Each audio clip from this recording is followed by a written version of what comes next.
আসসালামু আলাইকুম। আজকে কথা বলবো ইরানের বেশ কিছু সেনসিটিভ বিষয় নিয়ে, যেই বিষয়গুলো শুনলে আপনারা অবাক হয়ে যাবেন এবং বুঝতে পারবেন মুসলিম বিশ্বের কিভাবে ক্ষতি করছে ইরান, এবং ইরান কেন সুন্নি মুসলিমদের ক্ষতিকারক এবং শত্রু।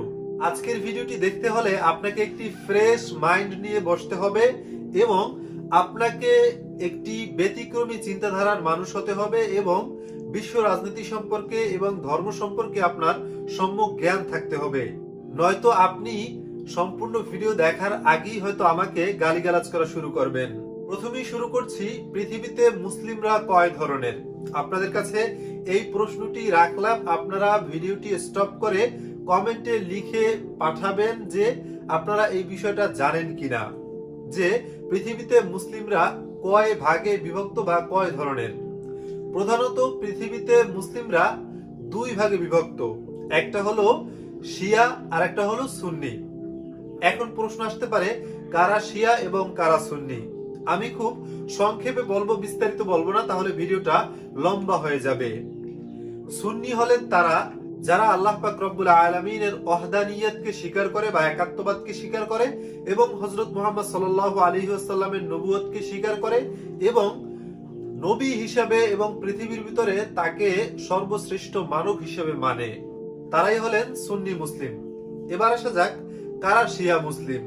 শিয়াদের ভিতরে অনেকগুলো দল আছে, কিন্তু শিয়াদের প্রধানত উদ্দেশ্য হলো তারা আল্লাহ পাক রব্বুল আলামিনের ওয়াহদানিয়তকে স্বীকার করে বা একাত্মবাদকে স্বীকার করে, কিন্তু রাসূল সাল্লাল্লাহু আলাইহি ওয়াসাল্লামের নবুয়তকে স্বীকার করে না। তারা রাসূল সাল্লাল্লাহু আলাইহি ওয়াসাল্লামের থেকে হযরত আলী রাদিয়াল্লাহু তাআলা আনহুর মর্যাদা বেশি মনে করেন, এবং তারা মনে করেন আল্লাহ পাক রব্বুল আলামিন ওহী পাঠিয়েছিলেন আলী রাদিয়াল্লাহু তাআলা আনহুর কাছে, ভুল করে জিবরাইল আলাইহিস সালাম মুহাম্মদ সাল্লাল্লাহু আলাইহি ওয়াসাল্লামের কাছে ওহী নিয়ে আসছেন। এবং শিয়াদের ভিতরে একটা দল ছিল শিয়াই ইসমাইলিয়া, যারা মন্দের ভালো, অর্থাৎ তাদের মুসলিম বলা যেত কোনো ভাবে।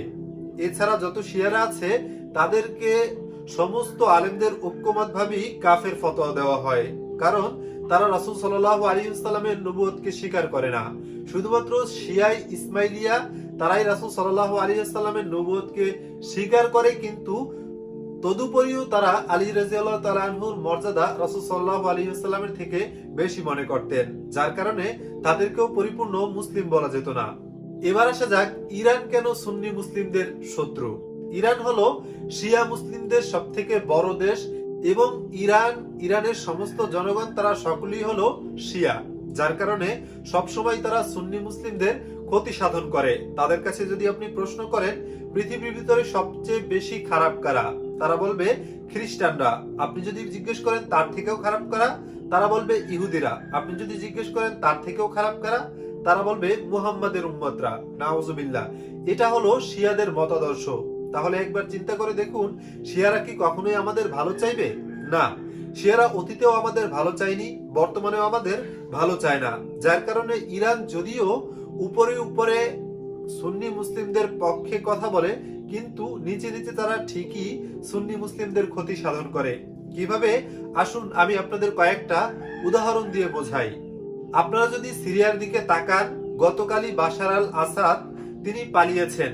আপনারা জেনে থাকবেন যে বাশার আল আসাদকে সবচেয়ে বেশি ক্ষমতা জুগিয়েছে এই ইরান এবং রাশিয়া, কারণ ইরান চায় না সেদেশের সুন্নি মুসলিমরা শান্তিতে থাকুক। ইরান চায় সেদেশে যাতে সুন্নি মুসলিমরা সব দিক থেকে একটা অন্তর্দ্বন্দ্ব এবং দেশের ভিতরে একটি অস্থিতিশীল পরিবেশের ভিতরে থাকে, যাতে করে তারা তাদের ধর্ম ঠিকমতো পালন করতে না পারে। যার কারণে সুন্নি মুসলিমদের সব ধরনের কোণঠাসা করতে ইরান সর্বোচ্চ সহযোগিতা করেছিল বাশার আল আসাদ সরকারকে।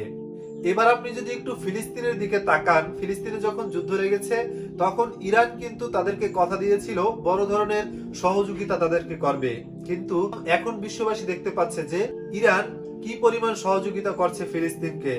ইরান ইসরায়েলে নামমাত্র হামলা করে, আবার ইসরায়েল ও ইরানে নামমাত্র হামলা করে। ইরান চাইলে ইসরায়েলে বড় ধরনের হামলা করতে পারে, এবং যেহেতু ইসরায়েল বিভিন্ন দেশের সাথে যুদ্ধে লিপ্ত রয়েছে, এ সময় যদি ইরান তাদের উপরে হামলা করে খুব সহজেই ইসরায়েলকে নাস্তানাবুদ করা সম্ভব। এই বিষয়টা জেনেও ইরান তাদের উপরে হামলা করছে না।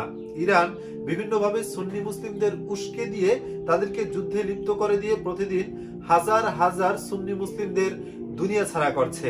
আপনার কাছে বিষয়টি জানলে হয়তো অবাক লাগতে পারে। আমি আপনাদেরকে আরো একটি উদাহরণ দিয়ে বুঝাই। এগুলো কিন্তু উদাহরণ নয়, বাস্তবতা।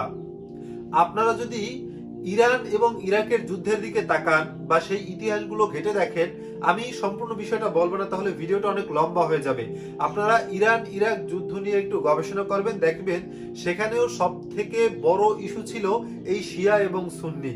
এবং আরবরা তখন যে ইরাকের পক্ষ নিয়েছিল, এটার অন্যতম একটা কারণ ছিল সুন্নি মুসলিমদের রক্ষা করা। কারণ ইরান সবসময় সুন্নি মুসলিমদের নিধন করার চেষ্টা করে এবং বিভিন্নভাবে তারা যুদ্ধ লাগিয়ে দিয়ে সুন্নি মুসলিমদেরকে দুনিয়া ছাড়া করার চেষ্টা করে। তাই ইরানকে কোনো ক্রমেই ভালোভাবে দেখতে পারছি না আমরা। ইরান সবসময় সুন্নি মুসলিমদের ক্ষতি সাধনের চেষ্টা করে। এখন আপনি বলতে পারেন, ইরান যদি সুন্নি মুসলিমদের শত্রুই হয়ে থাকে তাহলে কেন তারা ফিলিস্তিনকে সহযোগিতা করবে?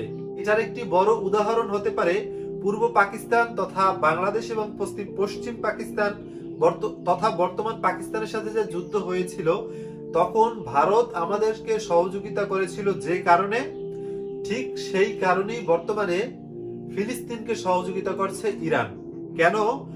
আপনার সাথে যদি আপনার আরেক শত্রুর সাথে মারামারি লাগে, তখন দেখবেন আপনার ওই শত্রুর যে শত্রু আছে সে আপনাকে সহযোগিতা করবে। ভারত আমাদেরকে সহযোগিতা করেছিল মূলত পাকিস্তানকে কোণঠাসা করার জন্য, পাকিস্তানকে ভেঙে দেওয়ার জন্য। তারা কিন্তু আমাদের উপকার করেনি। এটার প্রমাণ দেখা যায় স্বাধীনতা যুদ্ধের পরে। দেশভাগের সময় আমরা যতটুকু ইতিহাস থেকে জানতে পেরেছি, ঐতিহাসিকরা বলেছেন, যারা বয়োজ্যেষ্ঠ মুক্তিযোদ্ধা রয়েছেন তারা বলেছেন যে বাংলাদেশের অনেক অঞ্চল ভারত দখল করেছিল এবং তৎকালীন সময় পাকিস্তানের যে আত্মসমর্পণ করেছিল তার সব অস্ত্রশস্ত্র এবং দেশের গুরুত্বপূর্ণ জিনিস চুরি করে নিয়েছিল ভারত। সুতরাং তারা বাংলাদেশের উপকার করেনি, তারা পাকিস্তানের ক্ষতি করেছে। ঠিক একই কারণে ফিলিস্তিনকে সহযোগিতা করছে ইরান। কিন্তু অন্যান্য দিকে যদি আপনারা তাকান তাহলে দেখবেন সব জায়গায় সুন্নি মুসলিমদের ক্ষতি করার চেষ্টা করে ইরান, এবং যেখানেই সুন্নি মুসলিমদের বিরুদ্ধে যুদ্ধ লাগে সেখানেই অস্ত্র দেয় ইরান। তাই ইরান সম্পর্কে আপনারা আরো ভালো করে জেনে ইরানকে ভালো বলবেন।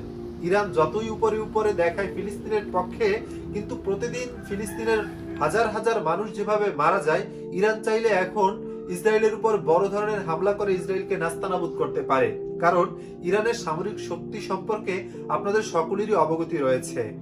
এ সম্পর্কে আপনাদের মতামত কমেন্টে লিখে পাঠাবেন। ভিডিও ভালো লাগলে চ্যানেলটি সাবস্ক্রাইব করতে ভুলবেন না। ফলো করতে পারেন আমাদের ফেসবুক পেজ।